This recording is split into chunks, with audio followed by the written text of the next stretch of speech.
So glad you're back. You're going to love today's story. Is that a knockoff? Eleanor Langford sneered, fingering Sophia Langford's collar in front of the 20 dinner guests.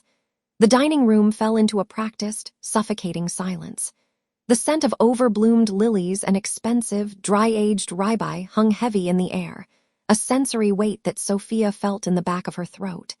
She didn't flinch as her mother's manicured thumb brushed against the ivory silk of her blazer. It was a quiet piece, unbranded and impeccably tailored, but to eyes trained only to recognize gold-plated logos, it looked like a failure. "It's a bespoke piece, Mother," Sophia said, her voice a calm, steady ribbon of ice. Eleanor let out a sharp, jagged laugh that cut through the clink of silver against fine china. She turned to the woman seated to her right, a local socialite who lived for the Langford family's drama. "Bespoke, that's the new word for clearance rack, isn't it? I suppose when one's consulting business is more of a hobby than a career, one has to get creative with their wardrobe." Across the table, Olivia Langford didn't even look up from her phone. She was busy framing a shot of her vintage champagne glass, the bubbles catching the light of the crystal chandelier. "Don't be mean, Mom," she murmured, though her tone was thick with a lazy, performative cruelty. "Sophia is just being frugal. It's very in right now, very recession-core." Olivia tapped the screen, likely uploading a story to her 3 million followers. Sophia could almost see the caption, "Family dinner vibes." Some of us brought the glamour, others brought the DIY. Sophia felt the familiar sting of the Langford brand of love, a sharp, cold thing that only functioned when you were useful to their image. She shifted her weight, her fingers grazing the simple leather folder resting on her lap beneath the table. Inside that folder was a document that would make the very house they were sitting in look like a guest cottage. It was the deed to Coral Bay Retreat, a $70 million empire she had built in the shadows while they were busy mocking her hobby. "I think she looks professional," Ryan Langford muttered. The golden boy of the family was nursing a scotch, his eyes darting between his mother's aggression and Sophia's stillness. He was the only one who ever seemed to notice the storm brewing behind his sister's eyes, but he was too invested in his own inheritance to ever truly stand in the way of the wind. Arthur Langford sat at the head of the table, the patriarch whose silence was more an indictment than a shield. He cut into his steak with surgical precision, his eyes never leaving his plate. He had always valued results over rhetoric, and in his eyes, Sophia's lack of a corporate title in the family firm made her invisible. "Speaking of professional," Eleanor continued, her voice rising to ensure the guests at the far end of the table could hear. "We've made a decision regarding the family trust. Arthur and I feel that the resources should be concentrated where they will generate the most visibility. Olivia's brand is expanding, and Ryan is taking over the firm's acquisitions." She paused, taking a slow, deliberate sip of her wine. The liquid stained her lips a deep, bruised purple. "Sophia, we've decided to buy out your portion of the trust. It's a modest sum, of course, but it should be enough to keep your little consulting firm afloat for another year. We thought it was best to settle this before the Coral Bay acquisition goes public." Sophia's heart skipped a single, rhythmic beat. "The Coral Bay acquisition." "The resort," Eleanor said, her eyes gleaming with a predatory light. "The crown jewel of the coast. The Langford Group is putting in a bid tomorrow morning. It's a legacy move, something someone with your limited perspective couldn't possibly understand." A soft vibration hummed against Sophia's thigh. She reached into her pocket, pulling out her phone. A message from Selvi, her executive assistant, lit up the screen. "The final signature is verified. The board has officially rejected all outside bids." "Congratulations, boss. Coral Bay is yours. The former owners are out. You are the sole authority." Sophia felt a surge of dopamine so sharp it was almost physical. She looked up, her gaze locking onto her mother, S. Eleanor was smiling, the expression full of a triumphant, baseless pity. "You're bidding on Coral Bay tomorrow?" Sophia asked, her voice dropping an octave. "We are," Eleanor said, straightening her pearls. "And once we own it, perhaps I'll find a place for you in the laundry department. You always did have a knack for keeping things quiet." The guests chuckled. It was a practiced sound, the sound of people who knew which side of the bread was buttered. Sophia didn't laugh. She didn't cry. Instead, she felt the weight of the leather folder and the digital confirmation in her pocket. She thought of the 5 years of 18-hour days, the strategic moves made under shell companies, and the way she had systematically outmaneuvered her father's firm without them ever knowing her name was on the other side of the table. "I wouldn't worry about the bid, Mother," Sophia said, standing up. The movement was fluid, the ivory silk of her blazer catching the light like a polished bone. "And why is that?" Eleanor sneered, her hand pausing midair. Sophia tucked the leather folder under her arm. She didn't look at Olivia, who was finally looking up from her phone, or at Arthur, who had stopped chewing. She looked only at the woman who had spent a lifetime trying to make her feel small. "Because," Sophia said, her voice echoing in the sudden, heavy silence of the room, "the resort was sold an hour ago, and I don't think the new owner is interested in your money." She turned and walked toward the door, the sound of her heels on the marble floor counting down the seconds until the world they knew began to crumble. "Sophia!" Eleanor called out, her voice cracking with a sudden, sharp note of uncertainty. "What are you talking about? Who bought it?" Sophia paused at the threshold, her hand on the heavy oak door. She didn't look back. "You'll find out at the press conference tomorrow morning. I'd make sure your hair is done, Mother. The cameras will want to capture your reaction." She stepped out into the cool night air, the heavy door clicking shut behind her. As she walked toward her car, her phone buzzed again. It was a calendar alert for the following morning. 9:00 a.m. Take possession of the keys. The sleeping lion was finally awake, and she was very, very hungry. The interior of the sedan was a sanctuary of hushed luxury, smelling of expensive sandalwood and the faint, metallic tang of the coming storm. Sophia Langford sat in the back seat, her fingers tracing the textured grain of the simple leather folder resting on her lap. Inside lay the deed to a $70 million empire, a weight that felt lighter than the silence she had left behind in the resort's ballroom. Her phone vibrated against the leather upholstery. It was Selvi. "The wire transfers are locked, Sophia." Her assistant's voice was crisp, professional, and laced with a hint of suppressed excitement. "The legal team is standing by for the 9 o'clock handover.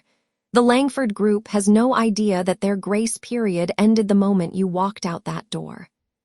"Good," Sophia said, her voice a calm contrast to the adrenaline humming in her veins. "Ensure the security detail is briefed. I want no one entering the penthouse level until I've personally signed the physical ledger." "Understood. And Sophia, your mother has already called the office twice. She's demanding to speak with the principal owner to negotiate a buyback." A cold smile touched Sophia's lips. "Let her wait. The anticipation is part of the price." She ended the call just as a new notification banner slid across her screen. It was an Instagram alert. Olivia Langford had posted a story. Sophia tapped it, her eyes narrowing as the image loaded. It was a candid shot of Sophia's modest car parked in the estate's driveway, captioned with a series of laughing emojis. "Some people are born for the penthouse, others are born to drive the help." Poor Sophia, still playing consultant while the real deals happen behind closed doors. Family embarrassment, know your place. The rage spike was sharp, a familiar heat that Sophia channeled into a steady breath. She looked down at her ivory blazer. It was unbranded, tailored to perfection, and cost more than Olivia's entire influencer wardrobe for the month. They saw only what they wanted to see. The quiet sister, the one who worked while they played, the failed daughter who didn't flaunt her life for likes. The phone rang again. This time, the caller ID flashed a name that made Sophia's jaw tighten: Eleanor Langford. She answered on the third ring. "Sophia, you listen to me very carefully." Eleanor's voice was a jagged blade of entitlement, cutting through the quiet of the car. "I don't know what kind of pathetic stunt you were trying to pull back there, but you have humiliated this family for the last time. That resort is our legacy. If you've somehow managed to get in the ear of the new buyer with your little consulting expertise, you will fix it immediately." "I told you the truth, Mother," Sophia replied, her tone deceptively mild. "The resort has a new owner. The terms are non-negotiable." "Don't you dare use that tone with me. You are a pawn, Sophia. A girl who plays with spreadsheets while Arthur and I build dynasties. You will give me the name of the owner's representative tonight, or I will ensure your name is blacklisted from every firm in the city.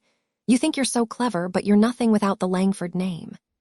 "You're right," Sophia said, her eyes fixed on the city lights blurring past the window. "The Langford name is very important. That's why I'm taking it back." "What is that supposed to?" Sophia ended the call, the silence of the car returning like a heavy curtain. She didn't feel the sting of the insults anymore.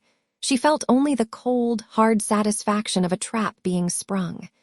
Eleanor still believed she was the one holding the leash, unaware that the collar had been removed years ago. The car pulled into the private entrance of a glass and steel tower that overlooked the harbor. This wasn't the cramped apartment her family imagined she inhabited.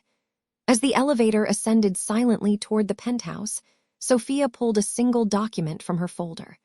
It was a list of every asset the Langford Group had leveraged to keep their lifestyle afloat, assets that now sat under the umbrella of her holding company. She stepped out into the foyer, the floor-to-ceiling windows revealing a panoramic view of the Coral Bay retreat. In the distance, the resort's lights twinkled like a crown she had finally reclaimed. She checked her watch. 10 hours until the press conference. 10 hours until the face slap that would echo through the entire industry. Sophia walked to the window, the cold glass reflecting a woman the Langfords wouldn't recognize. She picked up a crystal glass of water, the condensation chilling her palm. 9 a.m., she whispered to the empty room. "Make sure your hair is done, Mother." The hum of the high-speed printer was the only sound in the penthouse, a rhythmic, mechanical pulse that felt like a countdown. Sophia Langford stood by the floor-to-ceiling windows, watching the sun crawl over the horizon of the Coral Bay retreat. The light caught the sharp edges of the glass furniture, turning the room into a gallery of cold, hard surfaces. On the mahogany desk lay the leather folder, its weight anchoring the room.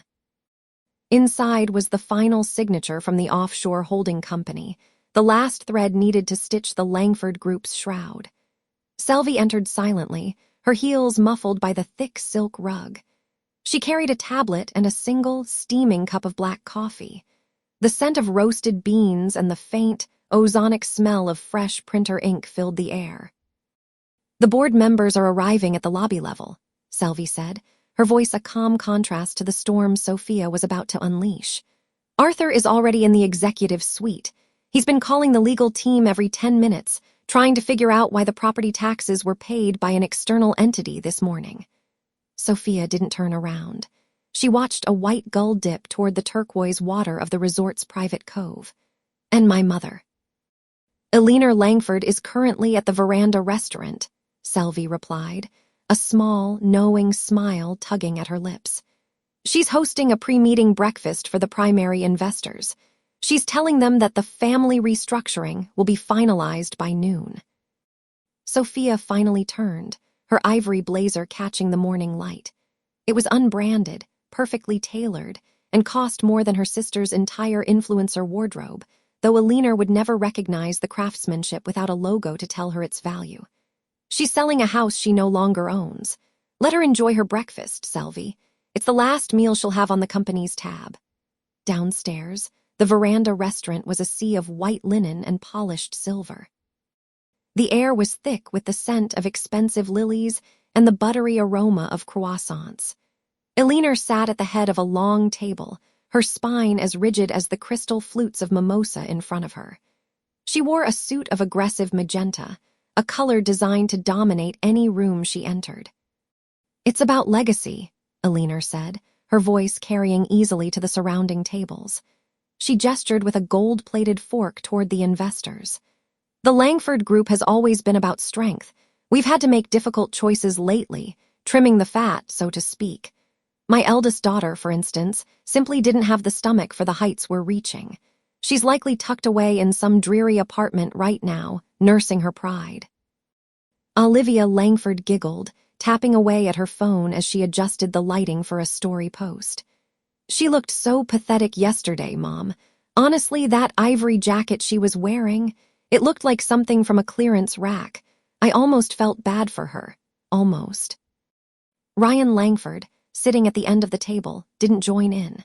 He stared at his coffee, his brow furrowed. He had seen the way the resort staff moved this morning, the way they bypassed their usual supervisors to take orders from a woman in a black suit he didn't recognize. He had seen the security team being replaced by a private firm at dawn. "Mother," Ryan said quietly, "maybe we should focus on the deficit in the third quarter instead of Sophia." The resort's title is still flagged in the system. Eleanor waved a manicured hand dismissively. "A clerical error, Ryan. Don't be a wet blanket. By 9:30, the new contracts will be signed, and Sophia will be nothing more than a footnote in this family's history.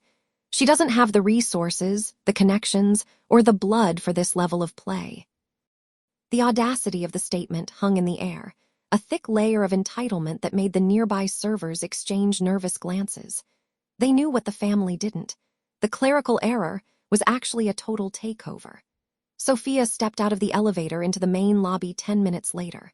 The marble floor echoed with each of her steps, a sharp, metallic ring that seemed to announce a change in the building's very DNA.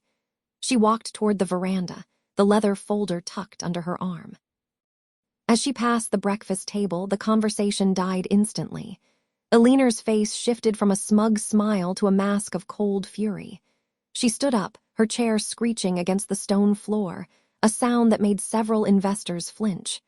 "Sophia, what on earth are you doing here?" Eleanor demanded, her voice dropping to a hiss. "You were stripped of your access badge last night. Security." Sophia stopped, but she didn't look at the guards who were already moving toward her, guards who, notably, didn't reach for their batons. She looked directly at her mother, her expression as unreadable as a deep-sea trench. "I forgot my manners, Mother," Sophia said, her voice low and perfectly modulated. "I realized I hadn't properly thanked you for the breakfast invitation you sent me 3 years ago, the one you canceled because I wasn't dressed for the occasion." Olivia rolled her eyes, leaning back in her chair. "Ugh, are we still doing the poor me routine? Look at you, Sophia. You're making a scene in front of the people who actually matter. Just go back to your little consulting office and leave the real business to us." Sophia turned her gaze to Olivia. It was a slow, deliberate movement that made her sister's smirk falter. "The people who matter are already in the boardroom, Olivia. You're just sitting in the waiting room." Eleanor stepped forward, the smell of her heavy, cloying floral perfume hitting Sophia like a physical wall. "You have 30 seconds to leave this property before I have you forcibly removed. You are a guest here at my mercy, and my mercy has run out." Sophia felt the cool texture of the leather folder beneath her hand. The weapon was ready.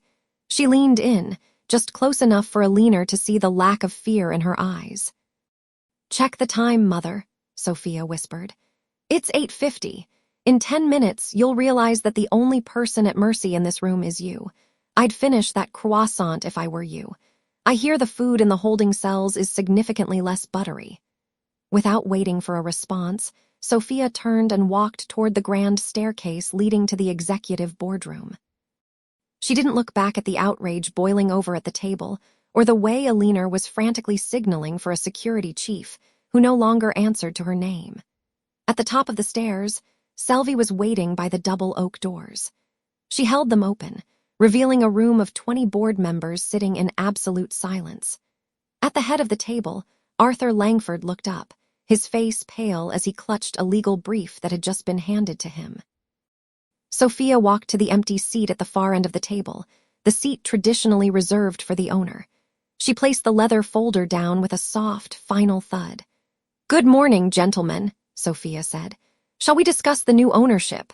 The clock on the wall ticked to 9:00 a.m.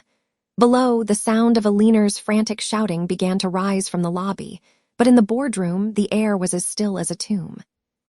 Sophia opened the folder, the white pages gleaming under the chandelier, and waited for the first scream of realization to echo through the hall. The leather of the executive chair was cool against Sophia's back, a stark contrast to the frantic heat radiating from the hallway. Across the mahogany expanse, the 20 board members sat like statues, their collective breath held as they watched the woman they had dismissed for years occupy the seat of power. Arthur Langford remained paralyzed at the head of the table, his face the color of ash as he stared at the embossed gold seal on the document in front of him. The heavy oak doors didn't just open, they collided with the wall. Eleanor Langford marched in, the cloying, suffocating scent of her lily-of-the-valley perfume hitting the room seconds before she did. Her designer heels clicked a rapid, jagged rhythm against the marble border of the carpet. She didn't look at the board. She didn't look at her husband. Her eyes were locked on Sophia. "I don't know what kind of pathetic, delusional game you think you're playing, Sophia," Eleanor hissed, her voice vibrating with a shrill, manic energy that made the water in the crystal carafes ripple. "But you will get out of that chair this instant. You are a guest in this resort, a charity case we allowed to stay out of a misplaced sense of family duty. You do not sit at this table. You do not speak to these men." Sophia didn't move. She didn't blink. She simply rested her hands on the leather folder, her fingers tracing the smooth grain of the hide. "The board meeting has already commenced, Eleanor. You aren't a member of this board. Please, take a seat in the gallery if you wish to observe or leave." A sharp, collective gasp hissed through the room. Eleanor's face contorted, her carefully applied foundation cracking around the edges of her mouth. She turned to the board members, her laugh brittle and patronizing. "Do you hear this? The girl who spends her days looking at spreadsheets for local boutiques thinks she can dictate terms to us. Arthur, tell the security team to drag her out. Now." Arthur didn't look up. He was staring at the signature on the third page of the deed, a signature backed by a sovereign wealth fund and a private equity firm that had been quietly absorbing the resort's debt for 18 months. He looked like a man watching his own execution. "Arthur," Eleanor snapped, slamming her hand onto the table. The sound was like a gunshot in the silent room. "Deal with your daughter. She's making a scene in front of our investors. She's ruining the aesthetic of this entire morning." Sophia leaned forward, the movement slow and predatory. "The aesthetic, Eleanor, is that all that matters, the way things look?" "It is everything," Eleanor sneered, leaning over the table until she was inches from Sophia's face. "You've always been a stain on the Langford name. A quiet, drab little mouse hiding in the corners of our lives. You don't belong in a room like this. You don't even belong in the same zip code as this resort. Now, get up before I have you arrested for trespassing." Sophia felt the weight of the secret in her purse, the digital key to the resort's main accounts. She could end this now. She could watch Eleanor's world shatter in a single sentence. But the anniversary gala was only 24 hours away, and a public fall required a public stage. "I'm going to give you one warning, Mother," Sophia said, her voice dropping to a level of coldness that seemed to drop the temperature in the room by 10 degrees. "Take your hands off my table. Walk out of those doors. Go back to your suite and start thinking very carefully about every word you've said to me in the last decade. Because once the sun sets tomorrow, there will be no more warnings. There will only be the truth." Eleanor recoiled as if she'd been slapped, but her arrogance was a thick armor. She let out a jagged, mocking bark of laughter. "Your table. You finally lost your mind. The stress of being a failure has finally snapped that boring little brain of yours." She turned to the board, her eyes wild. "She's clearly had a breakdown. Ryan, Olivia, get in here and take your sister to the medical wing." Ryan Langford stepped into the doorway, but he didn't move toward Sophia. He was looking at Arthur. He saw the way his father's hands were shaking. He saw the way the senior board members were avoiding Eleanor's gaze, their eyes fixed on the legal brief Sophia had provided. Ryan's eyes narrowed, a flicker of genuine fear crossing his face as he looked at his sister. He saw the ivory blazer, the steady hands, and the utter lack of fear in her eyes. For the first time in his life, the golden boy felt the floor shifting beneath him. "Mom," Ryan whispered, his voice cracking.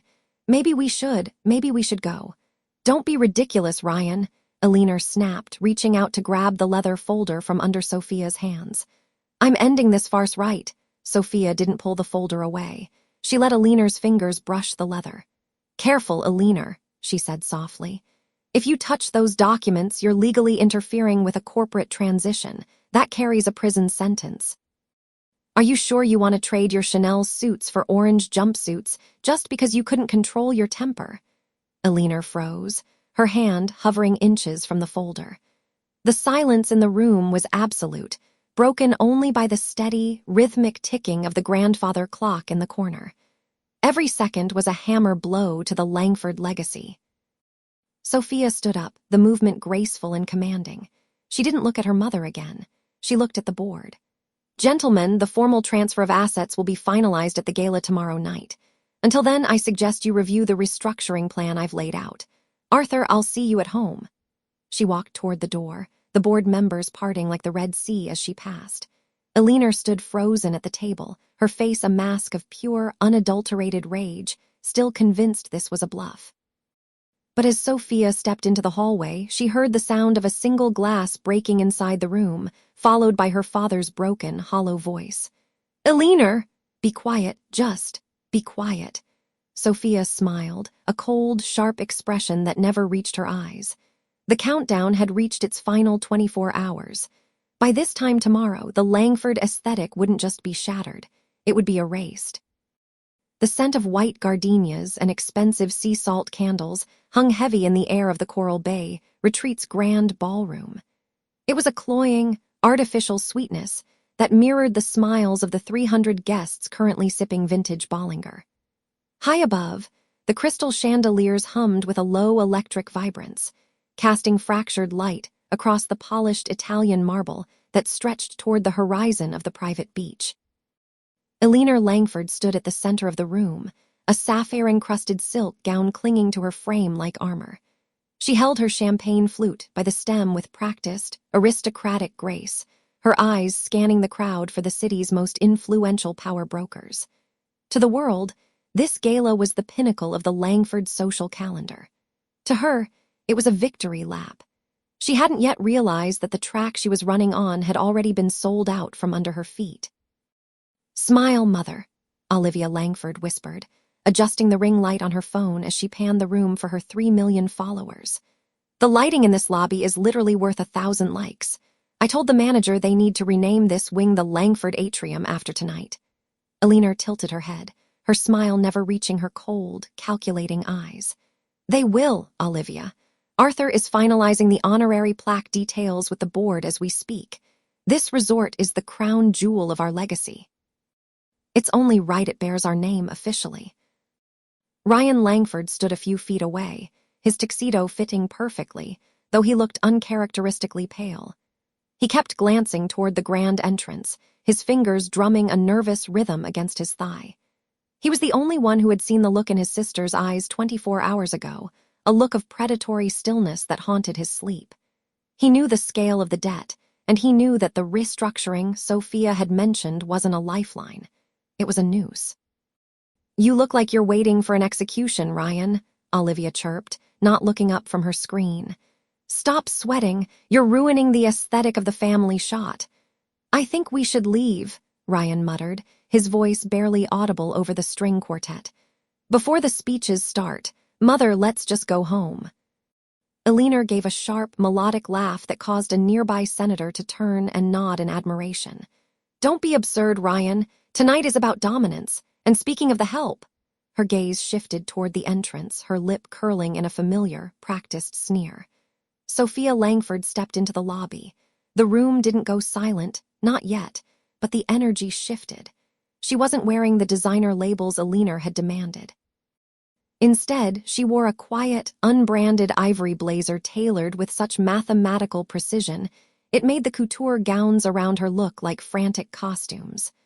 Her hair was pulled back into a sleek, low knot, revealing a face that was terrifyingly calm. She didn't carry a clutch, she carried a simple leather folder.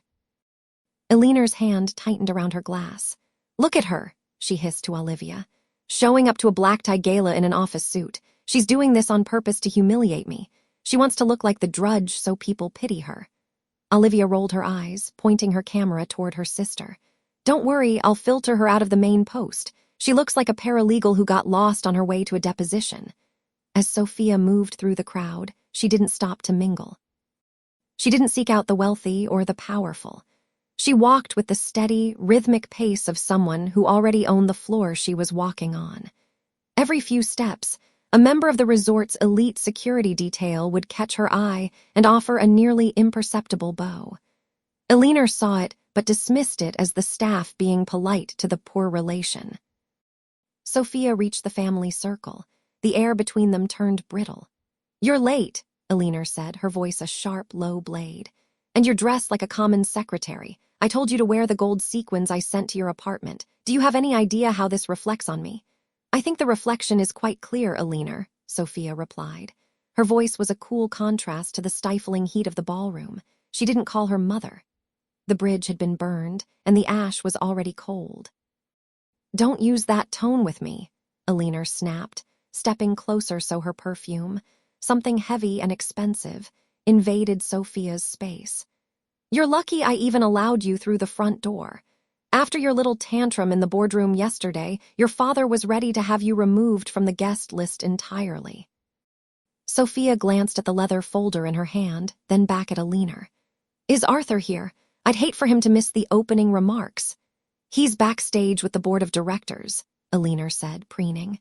"They're preparing the formal announcement of the resort's expansion, something you'll never be a part of. Now go find a corner and stay there. Try not to speak to anyone important. I won't have you ruining Olivia's live stream with your drabness." Olivia stepped forward, thrusting her phone into Sophia's face. "Seriously, Soph, can you at least put on some gloss? My followers are asking who the homeless chic girl is in the background of my shot. It's embarrassing." Sophia looked directly into the camera lens.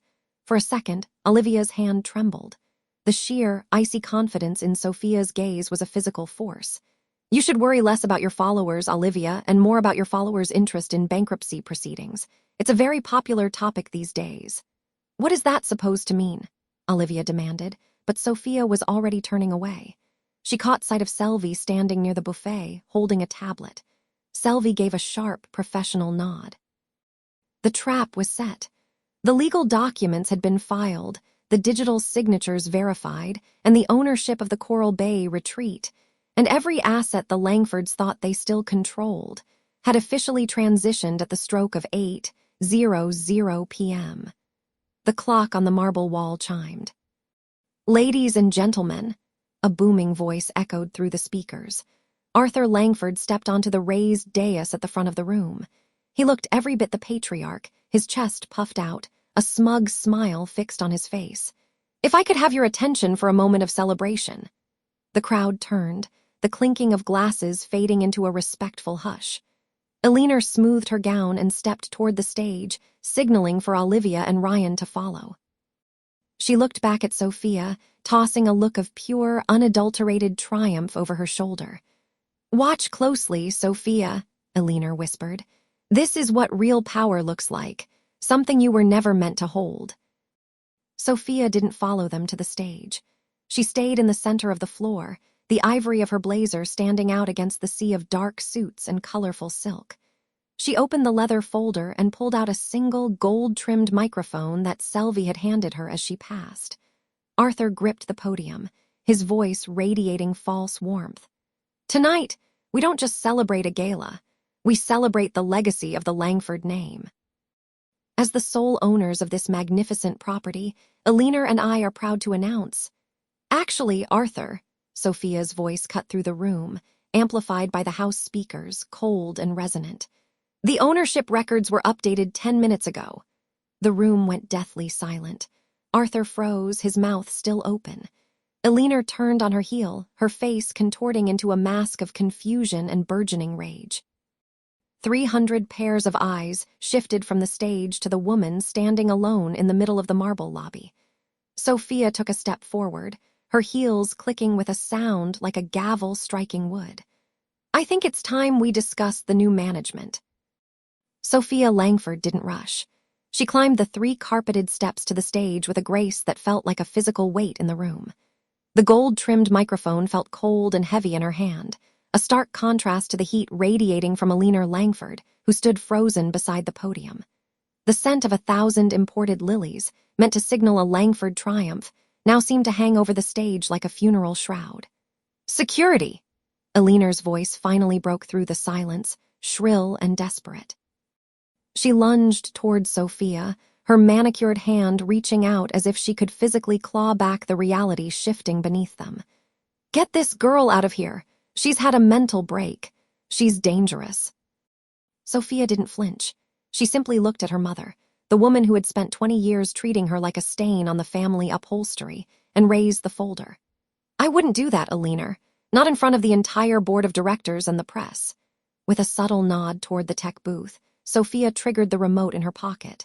The massive LED screens that had been displaying the Langford family crest flickered and died. A second later, they surged back to life, but the image was different. It wasn't a crest. It was a digital scan of a land deed, stamped with the unmistakable gold seal of the state land registry. At the very bottom, in bold, black ink, the name of the holding company was listed, SL Strategic Acquisitions. Below that, the sole proprietor was listed in plain, undeniable text. The room didn't just go quiet. It seemed to lose its oxygen. Eleanor's face didn't just pale. It seemed to physically erode. The haughty tilt of her chin vanished as her jaw slackened, her mouth forming a silent, jagged O of disbelief. The skin around her eyes tightened, fine lines of age she usually hid with expensive creams suddenly etching deep into her frantic expression. Her chest heaved beneath her designer silk, a visible tremor starting at her manicured fingertips and traveling up her arms until her entire frame shook with the force of her sudden, public irrelevance. The mask of the matriarch had shattered, leaving only a hollow, terrified woman staring at the end of her reign. She looked smaller, suddenly, as if the very air in the room was crushing her. Arthur Langford gripped the edge of the podium so hard his knuckles turned the color of bone. He looked from the screen to his daughter, his mouth opening and closing like a landed fish. Behind him, Ryan stood as if turned to stone, his eyes wide as he finally connected the dots of the consultant he'd been trying to impress for months. Olivia, who had been filming the gala for her followers, let her phone slip from her hand. It hit the marble floor with a sharp, sickening crack that echoed through the hall. "The Coral Bay retreat doesn't belong to the Langford estate," Sophia said, her voice amplified and steady, carrying to the very back of the ballroom. "It hasn't for a week. I bought the debt, I bought the land, and 10 minutes ago the final transfer of the operational licenses was filed. You aren't the hosts of this gala, Eleanor. You're the guests, and your invitation just expired." A collective gasp rippled through the 300 guests. The board members, men and women who had spent the evening laughing at Arthur's jokes, were already leaning away from him, their faces turning toward Sophia like flowers to a new sun. The social tide didn't just turn, it vanished, leaving the Langfords stranded on the shore. Sophia turned her gaze back to her mother, whose eyes were darting around the room, looking for an escape, an ally, a lie, anything to stop the bleeding. But there was nothing. Even the waiters had stopped moving, watching the collapse of the empire with grim fascination. "You told me I was a shadow," Sophia whispered, though the microphone caught every syllable. "You told me I was the price the family paid for its success. It turns out I'm the one who owns the bill." Sophia didn't wait for a response. She didn't stay to watch the security team, now taking orders from Selvi, move toward the stage. She didn't need to see the tears that were finally starting to track through Eleanor's perfect makeup. She turned on her heel, her ivory blazer a bright, clean spark in the middle of the dark suits and gowns. She walked back down the steps, her leather folder tucked under her arm. As she reached the center of the lobby, she handed the microphone to a stunned waiter without looking at him. "The bar is closed," she said to the room at large, her voice cold and final. "And the Langfords are leaving." She walked straight through the massive oak doors and into the cool night air, the sound of her own heels the only thing she chose to hear. Behind her, the house of cards began to scream. The silence in the royal suite was heavier than the humid ocean air pressing against the floor-to-ceiling windows. Eleanor Langford stood in the center of the hand-tufted silk rug, her chest heaving in short, jagged bursts.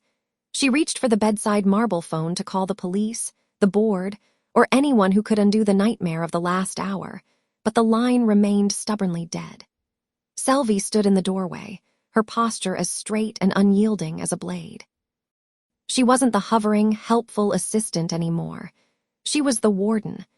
Behind her, 2 men in dark, tailored suits waited with the patient, terrifying stillness of professional bailiffs. "You have 10 minutes to gather your personal items, Mrs. Langford," Selvi said. Her voice was a flat, professional monotone that grated on the older woman's nerves more than a scream would have. The personal effects of the other guests have already been moved to the curb. Eleanor's face was a map of collapsing ego. The carefully applied foundation had cracked under the heat of her mounting panic, settling into the deep, bitter lines around her mouth like dry earth. Her eyes, usually sharp and predatory, were wide and bloodshot, darting around the room as if searching for a hidden door or a loophole in the gold leaf molding. The high, arrogant color in her cheeks had vanished, replaced by a sickly, grayish pallor that made her look every bit of her age. Her lower lip trembled, a frantic, rhythmic twitch she couldn't suppress no matter how hard she bit her own skin. Her hands, usually adorned with enough diamonds to fund a small school, shook so violently that the rings clattered together, a tiny, metallic death knell for her reputation. "This is a mistake," Eleanor whispered, though the words lacked their usual venom. "Sophia Langford is a child. She is my daughter. She cannot. She wouldn't have the legal standing to—" "She doesn't just have the standing," a deep voice interrupted. Arthur Langford pushed past the men in the doorway. He looked exhausted, his tuxedo jacket discarded and his white shirt unbuttoned at the collar. He didn't look at his wife with sympathy. He looked at her with the cold, clinical realization of a man who had just seen his own legacy rewritten by the person he had spent a lifetime overlooking. He held a thick, leather-bound folder, the same one Sophia had carried. "It's all here, Eleanor," he said, his voice echoing in the hollow room. "The shell companies we thought were competitors, they were hers. The anonymous buyout of the debt we accrued last spring, that was her too. She didn't just buy this resort. She's been the one keeping the family firm from insolvency for the last 3 years. Olivia Langford appeared behind him, her face puffy from crying. She was frantically scrolling through her phone, her thumb moving with manic speed. "Mom, the investors.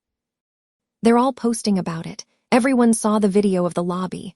They're calling Sophia a visionary disruptor. They're calling us parasites." "Shut up, Olivia," Eleanor snapped, the flash of her old self returning for a fleeting, ugly second. She turned back to her husband. "Arthur, do something. You're the head of this family. Use your influence.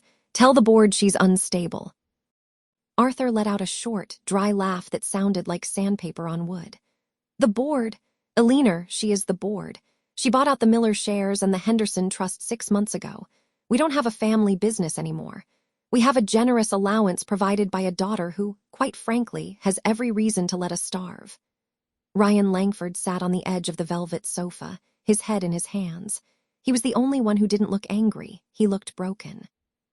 He had been the golden boy, the one groomed to take the throne that Sophia had already quietly dismantled and rebuilt into an empire he couldn't even comprehend. "She gave us a chance," he muttered. "At dinner, she asked if we thought she was capable. We laughed at her."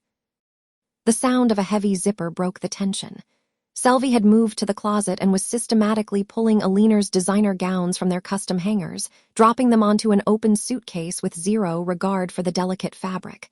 "That is Chanel," Eleanor shrieked, lunging forward. One of the men in suits stepped into her path.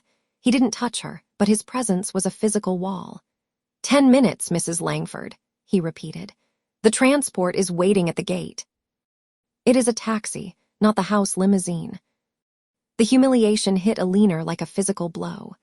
The smell of the room, once filled with the scent of fresh lilies and expensive perfume, now felt stifling, smelling of stale sweat and the ozone of a coming storm. She looked at her family, her husband's defeated shoulders, her daughter's vapid terror, her son's shattered pride, and realized the hierarchy had been inverted. The sleeping lion hadn't just woken up. She had moved the entire jungle while they were dreaming. As they were led down the back service elevator, the one used by the staff they had spent the week belittling, the reality of the flip settled in. They emerged not into the grand lobby, but into the humid night air by the loading docks. Sophia Langford was there, standing near the edge of the gravel driveway. She wasn't wearing the ivory blazer anymore. She wore a simple black dress, her hair pulled back, looking every bit the owner of the $70 million horizon behind her. She didn't look happy and she didn't look vengeful. She looked finished. Eleanor stopped, clutching a small vanity case, the only thing she'd managed to grab. "You think you've won," she hissed, her voice cracking. "But you'll be alone in that big house, Sophia. No family, no one who loves you." Sophia looked at her mother, her gaze as calm as the dark water of the bay. "I've been alone in your house for 25 years, Eleanor. The only difference is, in this house, I don't have to pay for the privilege of being insulted." She turned to Selvi and gave a small, sharp nod. The gates of the Coral Bay retreat began to slide shut, the heavy iron bars clicking into place with a sound of absolute finality. Sophia didn't stay to watch the taxi pull away. She walked back toward the lights of the resort, her silhouette growing smaller against the vast, glittering backdrop of the empire she had built in the shadows. Behind her, the Langfords stood in the gravel, the dust from the departing car settling on their expensive, useless clothes. 6 months later, the salt air at the Coral Bay retreat smelled like victory, though it carried a cold, sharp edge. Sophia Langford stood on the private balcony of the penthouse suite, her unbranded ivory blazer fluttering in the breeze. Below her, the empire she had built in secret hummed with the quiet, efficient energy of a machine at peak performance. The resort was no longer a hiding place. It was a monument. She checked her watch, a simple, elegant piece that cost more than her mother's new car, and turned back toward her mahogany desk. The silence in the office was heavy and expensive. It was the kind of silence she had dreamed of during the decades of being talked over, insulted, and dismissed. Selvi entered without knocking, carrying a leather-bound folder and 2 cups of espresso. The steam rose in the sunlight, smelling of rich beans and success. "The quarterly reports are in," she said, her voice steady and professional. "We've seen a 40% increase in bookings since the rebranding. The Langford name has been scrubbed from every public-facing document, just as you requested." Sophia took a sip of the bitter coffee, feeling the warmth spread through her chest. "And the legal proceedings?" "Finalized," Selvi replied, a small, satisfied smile tugging at the corner of her mouth. "The forensic audit left them with nothing. The house in the city was seized last Tuesday. I believe your mother moved into the apartment yesterday." Across the bay, in a cramped 2-bedroom walk-up that smelled of damp wood and desperation, Eleanor Langford sat on a floral sofa she had bought at a clearance warehouse. Her hands, once adorned with diamonds that could blind a passerby, were bare. Her skin looked sallow in the harsh fluorescent light of the small kitchen. She reached for her phone, her thumb hovering over Sophia's contact name for the 10th time that morning. She needed money for the association fees. She needed someone to call the plumber. Most of all, she needed the world to stop looking at her with the pitying eyes of those who had watched her fall. The matriarch was now a cautionary tale, a woman who had traded her daughter's love for a social status that evaporated the moment the checks started bouncing. When she finally pressed call, the line didn't even ring. A recorded voice informed her that the number was no longer in service. Eleanor dropped the phone onto the stained carpet. She looked at her reflection in a cracked mirror leaning against the wall. The entitlement was still there, etched into the lines around her mouth, but the power was gone. She was alone in a room that felt like a cage, haunted by the memory of the daughter she had treated like a servant. Back at the resort, the intercom buzzed. "Ryan is here to see you, Sophia," the receptionist announced. Sophia Langford set her cup down. "Send him in." Ryan Langford walked into the office with a posture that had been humbled by 6 months of actual labor. He was wearing a suit off the rack, and there was a tiredness in his eyes that Sophia recognized, the look of someone who finally understood the weight of $1. He didn't look for a place to sit. He stood in the center of the room, dwarfed by the scale of his sister's achievement. "I'm not here to ask for a handout," Ryan said, his voice lacking its former bravado. I wanted you to know that I'm working at the logistics firm in the valley. It's entry level. It's hard, but it's mine." Sophia studied him. He was the only one who had reached out without a hidden agenda.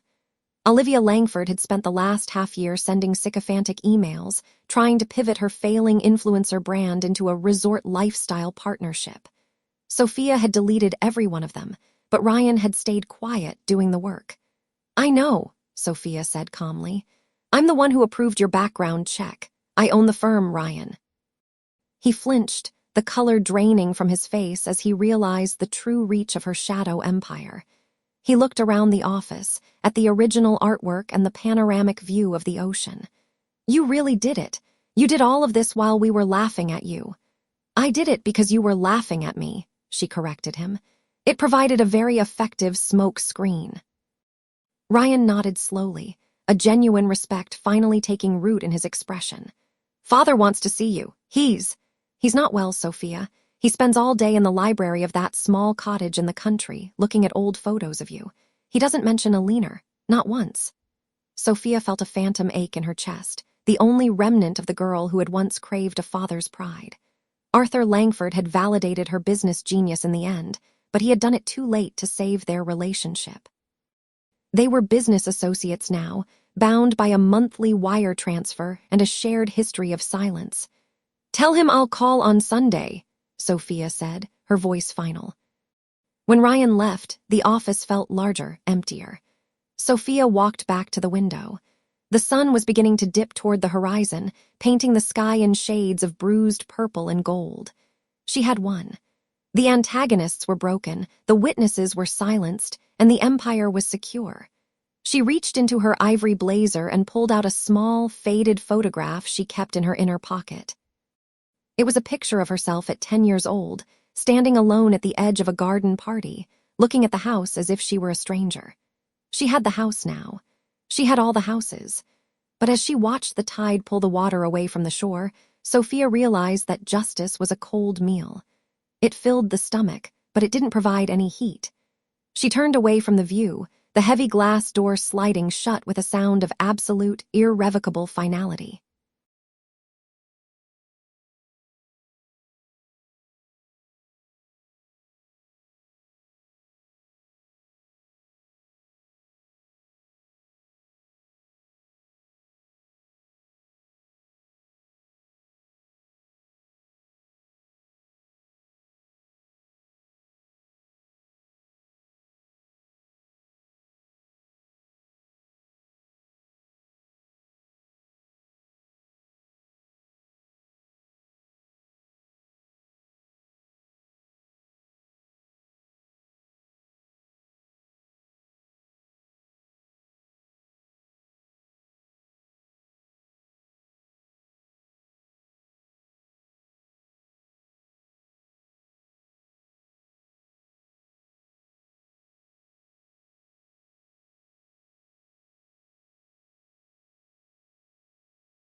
I hope you enjoyed this tale. Please subscribe to support the channel. Goodbye for now.